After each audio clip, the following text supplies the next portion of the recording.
Bueno, buenas tardes. Vamos a empezar. Son unas pequeñas charlitas que traemos. Primero agradecer que estéis aquí voluntariamente, porque se nota que tenéis ganas de volver a verme después de toda la mañana que hemos echado. Y bueno, a los que vienen por primera vez, pues dale la bienvenida. Yo voy a hablar de dos temas distintos. Primero, voy a hablar de mi libro. Mi libro se llama La Cátedra de Seguridad y Sostenibilidad Alimentaria, Grupos Fuertes. Este es un proyecto que empezamos el año 2018, anteriormente, proponiéndole a la empresa que apostase por tener una cátedra en la Universidad de Murcia. Esta cátedra se orienta esencialmente a dos ámbitos relacionados con la alimentación y en particular con la alimentación proteica. Uno, la seguridad alimentaria, que es en mi obsesión y modo de vida en estos últimos años, en estos últimos 40 años, y también la sostenibilidad, porque sin la sostenibilidad alimentaria no puede haber seguridad. Esta cátedra tiene, como digo ya, un recorrido de 2018. Cada CEPOR tenemos una actividad y este año hemos querido enfocarlo brevemente al tema que aparece en la pantalla de mi izquierda, que tiene que ver con el etiquetado de los productos cárnicos, de la carne y productos cárnicos. ¿Por qué? Porque la carne es un alimento a debate. Tiene muchos componentes, es la base de la alimentación junto a otra serie de alimentos. Y ya en 2017 la OCU hizo un primer estudio para ver si la población conocía o no e interpretaba correctamente la información que hay en el etiquetado nutricional, perdón, en el etiquetado de los productos cárnicos.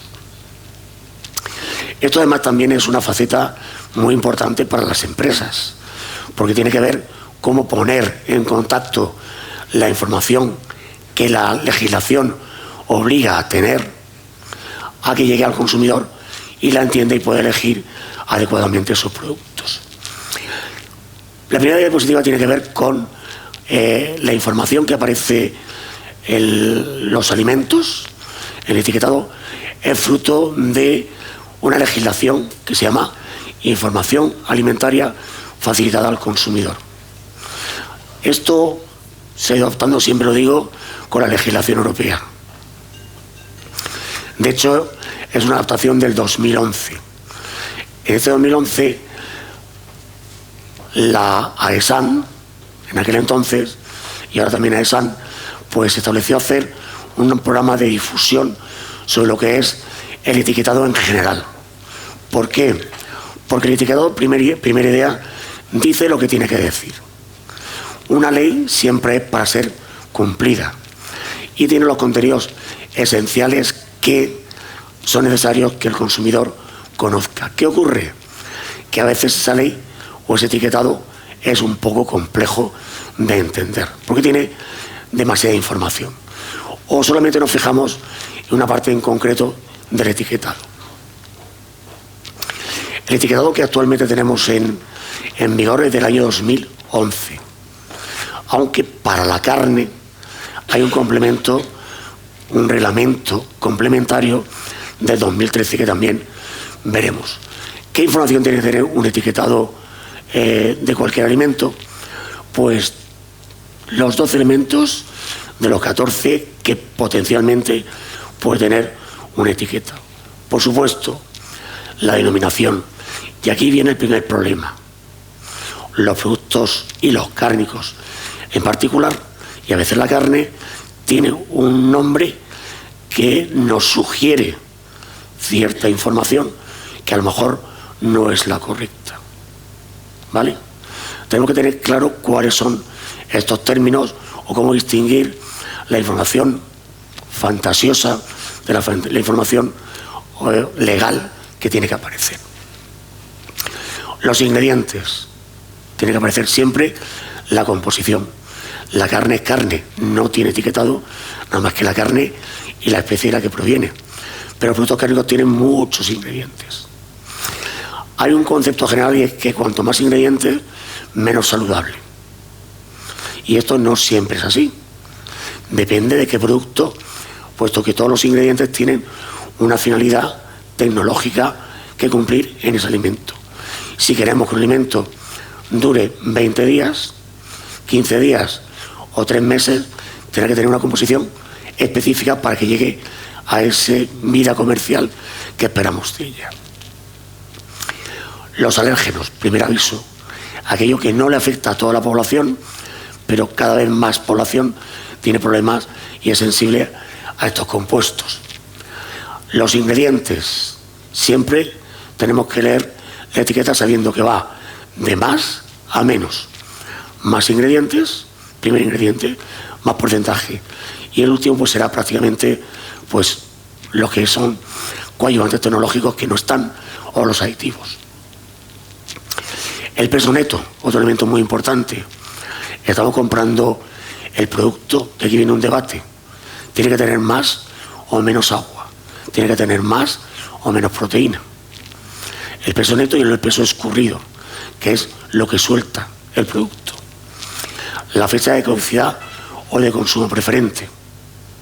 Según sea un alimento que tiene un cambio en su composición, en sus características, que no lo hace consumible, caducidad o consumo preferente, es que es seguro, aunque pase esa fecha, pero no es igual que el primero o el original como fue elaborado. Las condiciones de conservación. Esa fecha de caducidad se va a ver alterada si la conservación no es la adecuada. La indicación legal de la empresa, el registro que tiene esa empresa. El país de origen y de procedencia, que también comentaré algo en el tema de la carne. Hay una indicación sobre el tamaño que tiene que tener la letra, demasiado pequeña, no se puede leer. Y el modo de uso y la información nutricional. Del estudio que hizo la OCU en su día, ¿qué es lo que primero ve el consumidor? Lo primero que lee. Casi siempre la información nutricional. Porque está preocupado en saber si es más o menos calórico, si tiene más o menos proteína, como primera aproximación. Después va a ver los ingredientes, y si aparecen aditivos, suele preferir buscar otra alternativa, aunque a veces, como digo, son inevitables. Hay que diferenciar dos etiquetados claramente: el etiquetado de la carne fresca, refrigerada o congelada, que solamente es carne, no lleva nada más, de los derivados cárnicos. Derivados cárnicos donde son desde la carne picada hasta el producto que tenga pues una transformación más intensa. Como digo, la legislación por la que nos regimos es del año 2011, que es la de la izquierda, que hace referencia a la información de la cadena alimentaria, información alimentaria a los consumidores. Ahí va lo esencial, los 12 ítems que hemos indicado. Hola. La de la derecha, ¿qué es? Es un reglamento de ejecución, parece que le han pegado, lo han ejecutado, que complementa la información necesaria para conocer en esta carne el origen de la misma. Tiene que ver con las carnes frescas. El objetivo de las dos legislaciones, las dos normativas, ¿cuál es? Garantizar la trazabilidad del producto. ¿Qué es la trazabilidad del producto? Todos lo sabemos claramente, desde el origen hasta el consumidor. Todo lo que es identificar el alimento en toda la cadena alimentaria. Alimentaria y de producción. Estamos en la SEPOR, y conocer la genética, conocer la granja, la camada, la alimentación que ha tenido, es esencial para poder valorar si hay algún tipo de riesgo en la cadena de producción. En definitiva, es transparencia. Que sepamos en todo momento qué ha pasado con este animal antes de transformarse en carne. Transparencia, trazabilidad, una elección informada por parte del consumidor que pueda elegir, y la confianza del mercado en los productores y con el consumidor. En definitiva, al final siempre la máxima es proteger al consumidor. Para eso es necesario, en esta reglamentación del 2013, poder conocer de ese animal el país de cría, es decir, el origen de dónde nace ese animal y dónde se va a ir transformando posteriormente según las condiciones de elaboración. Ahí tenemos una serie de indicaciones relacionadas con el tiempo que nos lleva a tener que identificar ese país de cría según en qué momento haya tenido lugar o bien el nacimiento o bien la alimentación del ganado. Pero también, esto se ve mucho peor porque es más pequeñito, podemos perder y no llegar a esas fechas que nos indican. Entonces tenemos que informar de todos los países por los que ha ido pasando, de manera general, la producción, la cría de este animal y el crecimiento. Y después, finalmente, dónde se sacrifica, dónde se obtiene la carne. Si todo ello es conjunto, cría, nacimiento, alimentación y sacrificio, tendremos lo que se denomina como mención única, es decir, el origen. Si vemos la palabra origen, significa que todo se ha hecho en el mismo país. Y si además es España y si además es Murcia, pues es una cultura de proximidad. Aquí tenéis la primera de las etiquetas que voy a traer. Solamente traigo 2 etiquetas, nada más. Una etiqueta que es de productos frescos, donde aparece en medio la palabra España, origen, es decir, cría, alimentación, engorde y el sacrificio han tenido lugar todos en el mismo país. Después aparece una serie de elementos complementarios que tienen que ver con el registro sanitario, que aparece a la derecha arriba, que nos indica que el establecimiento está autorizado y está evaluado periódicamente para mantener las condiciones higiénicas por los inspectores e inspectoras veterinarios, los futuros. Y después identificación adicional, que es el lote, a qué partida corresponde. Todo esto sirve para tener clara lo que es la trazabilidad del producto con todos esos códigos de barras. Cuando tengo que hacerlo muy breve, la carne de derivados es mucho más compleja. ¿Por qué? Porque ya no es un ingrediente.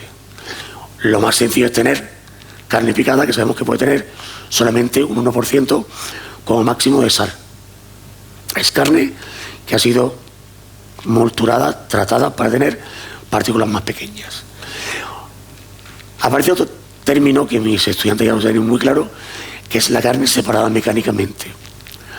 Es esa carne que está unida íntimamente a la estructura anatómica de las aves. En el porcino no suele ser un elemento que se obtenga habitualmente, que se extrae mecánicamente por presión. Esa carne no es carne, es carne recuperada mecánicamente y termina en ciertos preparados cárnicos con formas más o menos bonitas, atractivas, que consumimos los fines de semana en un centro comercial en forma de nugget, que es un término que ni siquiera es castellano. Y aparecen los productos transformados. Aquí la gama es enorme. Este es un ejemplo de lo que es la carne picada o la carne separada mecánicamente. Mientras que la carne picada es estructura de carne y está identificable, la separada mecánicamente es una materia rosa, difícilmente identificable, aunque tiene la estructura de fibra muscular, que es lo más pequeñito que hay. Lo digo esto porque a partir de el 2014 aparecen los derivados cárnicos. Y estos derivados cárnicos tenemos 2 grandes bloques diferenciados.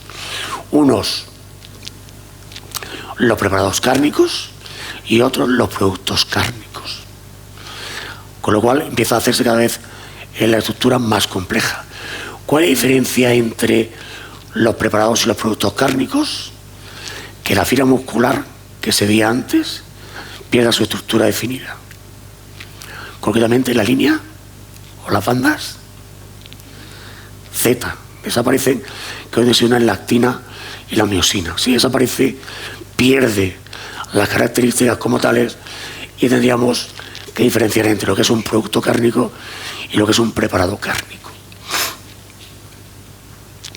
Esa estructura fibrilar desaparece, no es fácilmente identificable. ¿Cuál es el problema que tenemos aquí?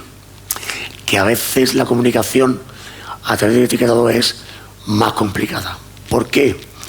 Porque corresponde por ley al fabricante informarnos del nombre comercial y debajo tendrá que poner si es o no un preparado o un producto cárnico. ¿Vale? Luego, la etiqueta es fundamental para entender la información que nos viene.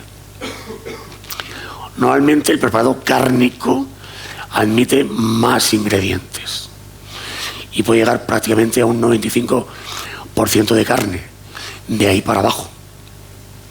¿Quiere decir que cuando tenga menos carne es peor? No tiene por qué. Es simplemente que tiene las características propias del producto que legalmente está autorizado. Es decir, no quiere decir que a más carne siempre tiene que tener más calidad. Depende del tipo de producto y en qué franja estemos comparando los productos. Siempre, cuando hacemos una valoración de la proteína de los productos cárnicos, normalmente el porcentaje es mucho más alto, llevan muy pocos ingredientes complementarios que transformen lo que es su composición. El listado es muy amplio, tenemos frescos, crudos, curados, salazones, tratados por el calor, enlatados, marinados o semi-elaborados. Cada uno tiene sus características y no tenemos que comparar unos con otros. Tienen lo que tienen por su distribución o por su composición.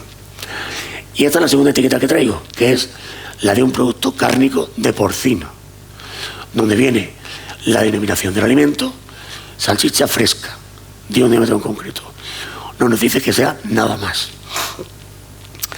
La información nutricional que queda en el centro, la esencial, que es energía, hidratos de carbono, proteína y lípidos, nada más.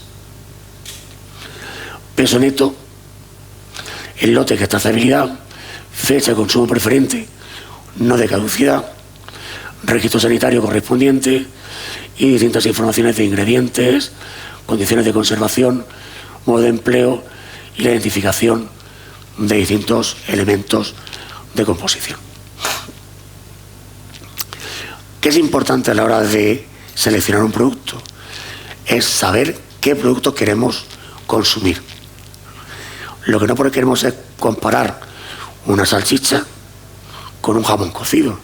Son gamas completamente distintas. Ya lo dice, jamón cocido con una salchicha que es o seca o fresca. No tiene nada que ver. Hay que saber los ingredientes que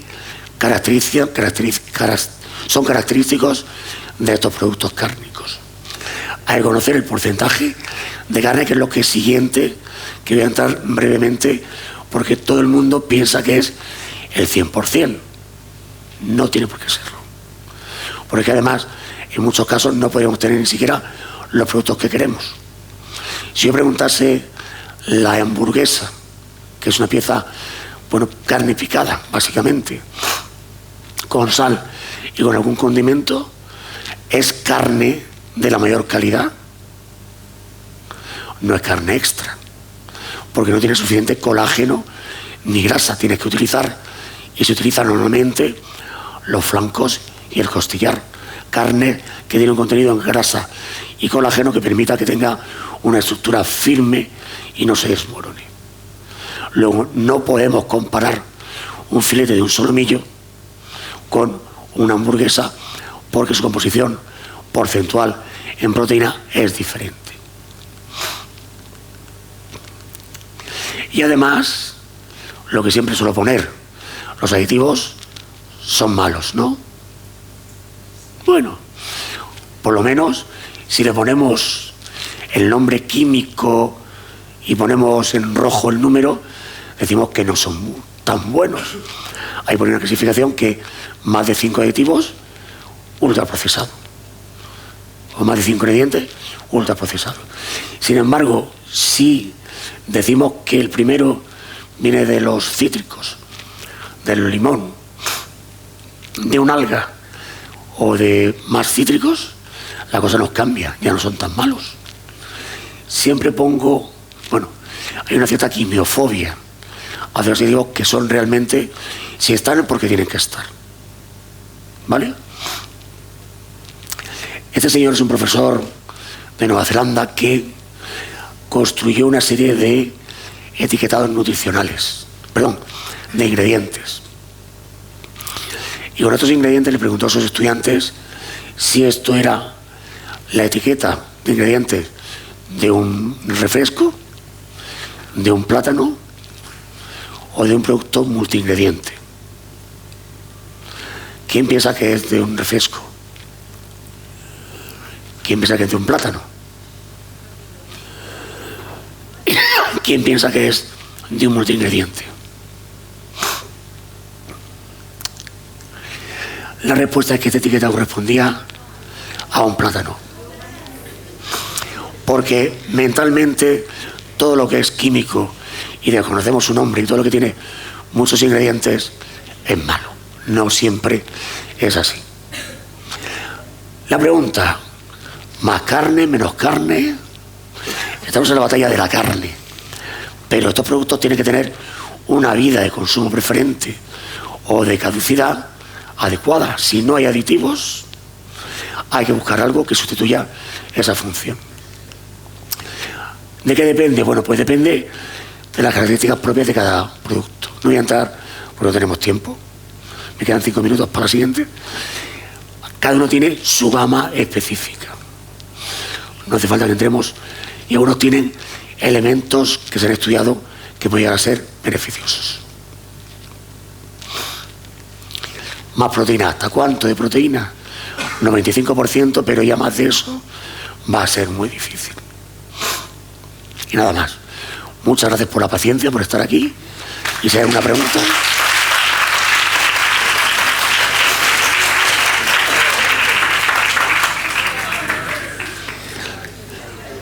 La segunda charla va sobre esto que hay aquí. ¿Alguien sabe lo que es el programa Erasmus? ¿Alguien lo ha disfrutado?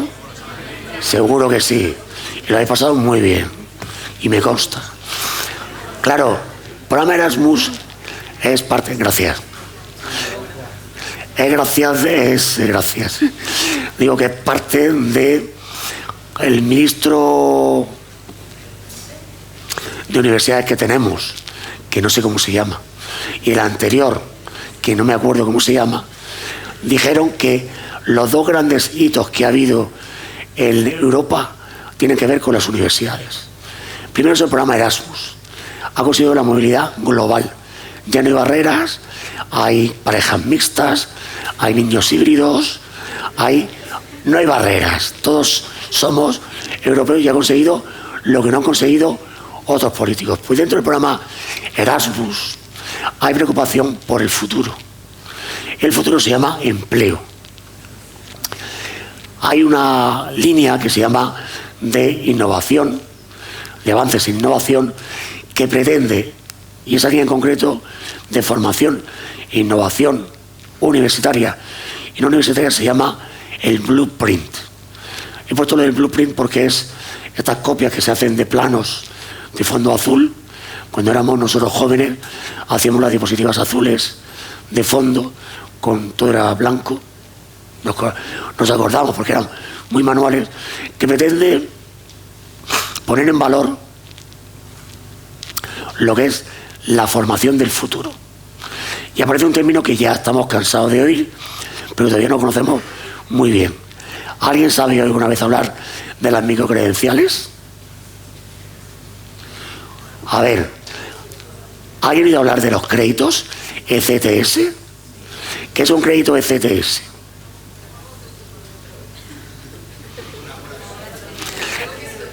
Es la unidad de medida que tenemos de las asignaturas para que, en función de el contenido, las horas, las competencias que alcancemos, se nos reconozca de un país a otro en movilidad o sitúe dentro de un país para poder intercambiar lo que son los títulos.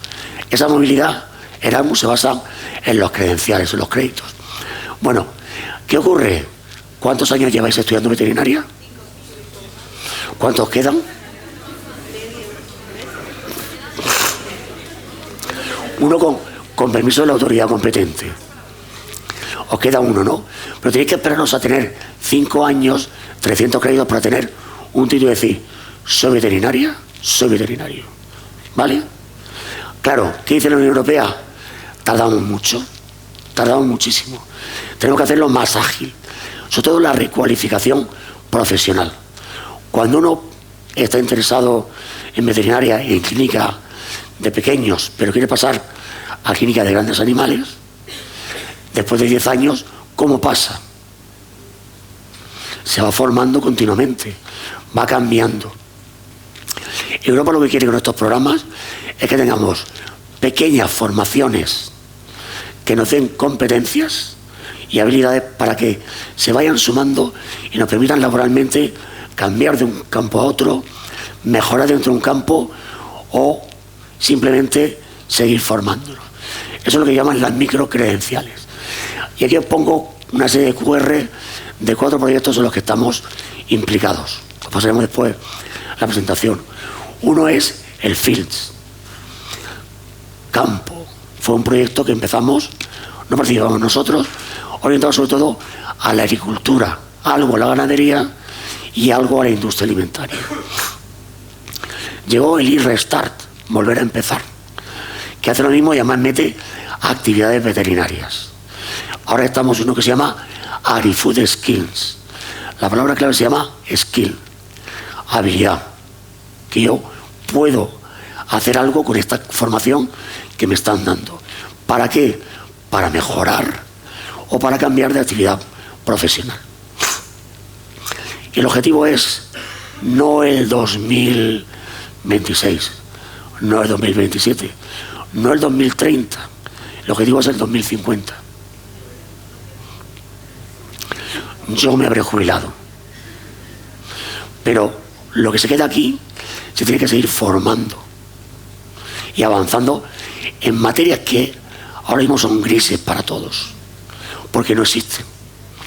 ¿Qué nos iba a decir que hace 10 años la inteligencia artificial iba a ser ya formación básica y que Amazon ha despedido este martes pasado 30.000 empleados?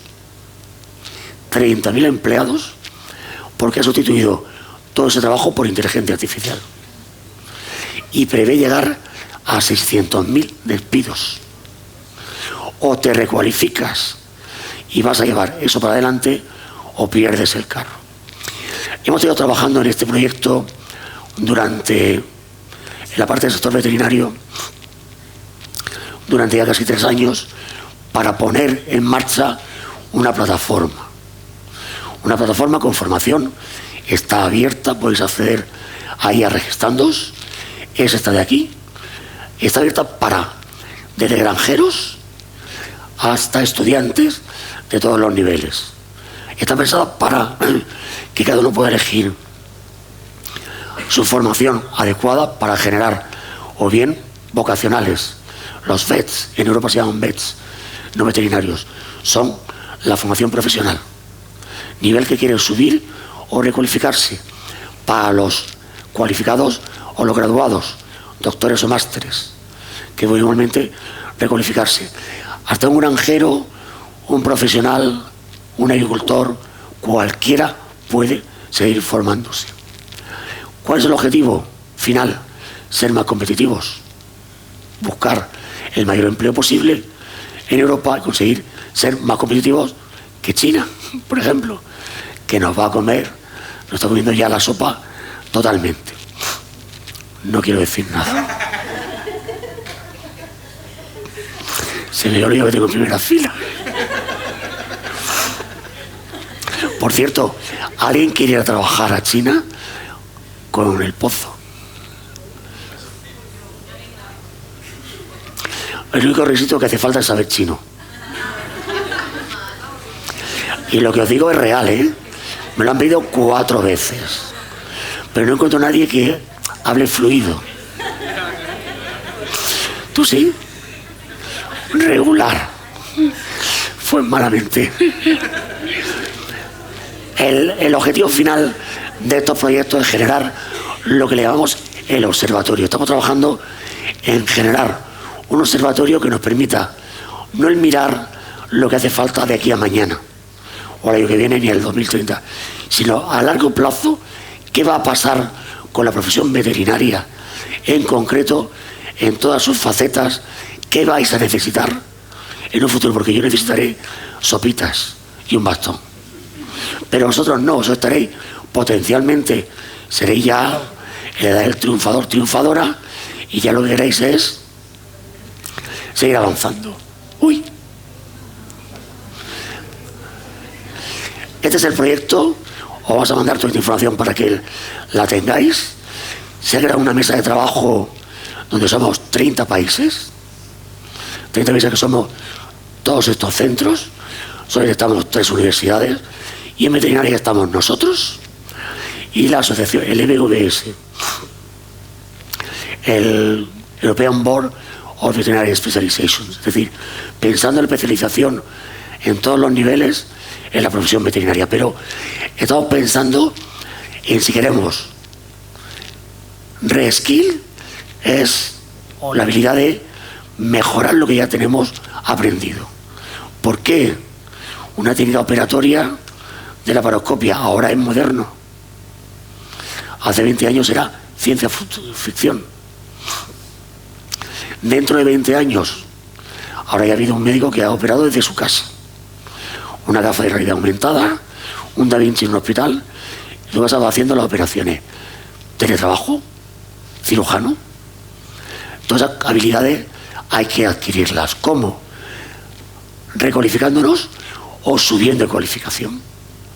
Queremos mejorar determinada función. Queremos pasar al campo de la producción animal, de la seguridad alimentaria. ¿Cómo? Nos vamos formando a lo largo del tiempo. Si me pongo este ejemplo, en los años 80, 90, también teníamos la web 1.0, que consistía básicamente en saber meter textos que lo gestionasen rápido en un ordenador. En 2005, la web 2.0, ya la red se abrió e intercambio de información accesible a todo el mundo. Y estamos en la web 3.0, básicamente en la inteligencia artificial. El que no sabe de inteligencia artificial, 3 minutos, no sabe de nada. Yo os he puesto una serie de preguntas claves. Enfocada, el gap es la carencia de habilidades en el futuro. En vuestra opinión, ¿cuál será la habilidad más importante para tener éxito en el sector ganadero, veterinario y alimentario dentro de 10 años? O graduarse el año que viene. Y ahora dice, vale, yo que quiero trabajar. Me voy, he hecho mi currículum, me cogen, empiezo y al año digo, qué aburrido esto, ¿no? Siempre lo mismo, quiero cambiar. Pero quiero cambiar a mejor. ¿Qué va a pasar en 10 años? Es lo que hace el observatorio. Pensar, encuestar, a ver hacia dónde vamos. Selecciona 3 áreas de formación más críticas en la próxima década. Agricultura, ganadería, data driven, sensores, drones, economía circular y descarbonización, gestión de residuos, energía renovable, bienestar animal avanzado, telemedicina, monitorización 24/7, cosas que ya van a ser del día a día. Pero tenemos que conocer estos sistemas. Hay más cosas. ¿Cuál es el mix perfecto veterinario del 2030? Es decir, cuando venga la tercera acreditación europea, la señora decana y su equipo, o quien venga, ¿qué tiene que pensar de cara al futuro? Yo estoy ahora metido en el COBE y en la EVE, estamos pensando en el 2029 y de hacia adelante, porque esto va tan rápido que no podemos seguir estáticos.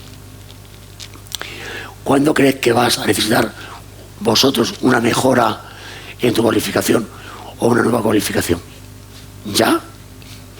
Si me decís que ya me desmoronáis, esperaos al año que viene, que digáis, pues no era tanto, o no, estaréis muy contentos, perfecto, pero seguís pensando en el futuro. Hoy he puesto esta película de Wall-E. Yo sé que es muy bonita, pero no queda tiempo.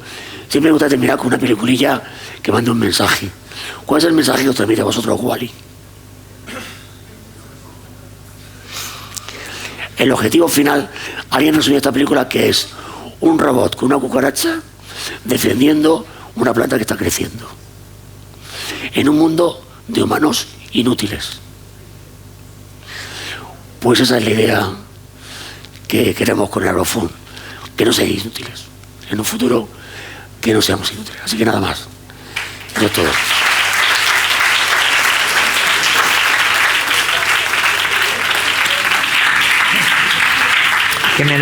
¿Y ahora qué hago? ¿Pasamos lista?